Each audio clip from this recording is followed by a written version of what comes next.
এরকম যদি হয় যে আপনি কোনো একটা ইমোশনাল স্পেস নিয়ে আপনি স্টাক, আমাদের অনেক সময় অ্যাঙ্গার, আমাদের গিল্ট, এরকম অনেক হেভি ইমোশন থাকে যেটা নিয়ে আমরা স্টাক, সেটা আমাকে সাফার করাচ্ছে ডেইলি লাইফে, আমি বুঝছি কিন্তু আমি এটা সর্ট আউট করতে পারছি না, কিভাবে আমি এটা দিয়ে বের হয়ে যাব। সেও কিন্তু এসএসটি থেকে খুবই খুবই বেনিফিটেড হতে পারেন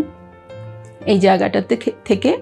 এবং এসএসটি হচ্ছে গিয়ে আপনার আরও ইম্পর্ট্যান্ট যে আপনি যদি কোনো ডাইলেমাতে থাকেন, কোনো একটা দ্বিধাদ্বন্দ্বে কী ডিসিশন নেবেন, ক্যারিয়ার, একাডেমিক, আপনার ফ্যামিলি, রিলেশনশিপ, অনেক কিছু হতে পারে, সেটার জন্য আপনি কোনো একটা ডিসিশন নিতে চাচ্ছেন বা পারছেন না, সেটা একটা নিয়ে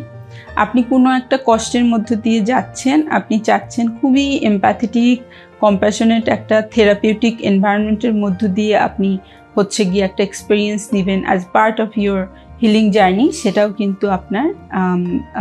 এসএসটির জন্য খুবই অ্যাপ্রোপ্রিয়েট। এবং ফাইনালি কোনো একটা ইমোশনাল বা বিহেভিয়ারাল প্রবলেম যেটা নিয়ে আপনি স্টাক, এটা কিন্তু অনেক হতে পারে, ইমোশনাল প্রবলেম অনেক হতে পারে, বিহেভিয়ারাল প্রবলেম অনেক হতে পারে, ওটার মধ্যে গেলাম না। কোনো যদি ইমোশনাল বা বিহেভিয়ারাল প্রবলেম আপনি ফেস করেন এবং you want to get rid of it, বা এটার মধ্যে থেকে কেমনে আমি বের হব বা নেভিগেট করব, তাদেরও কিন্তু এসএসটির জন্য অ্যাপ্রোপ্রিয়েট।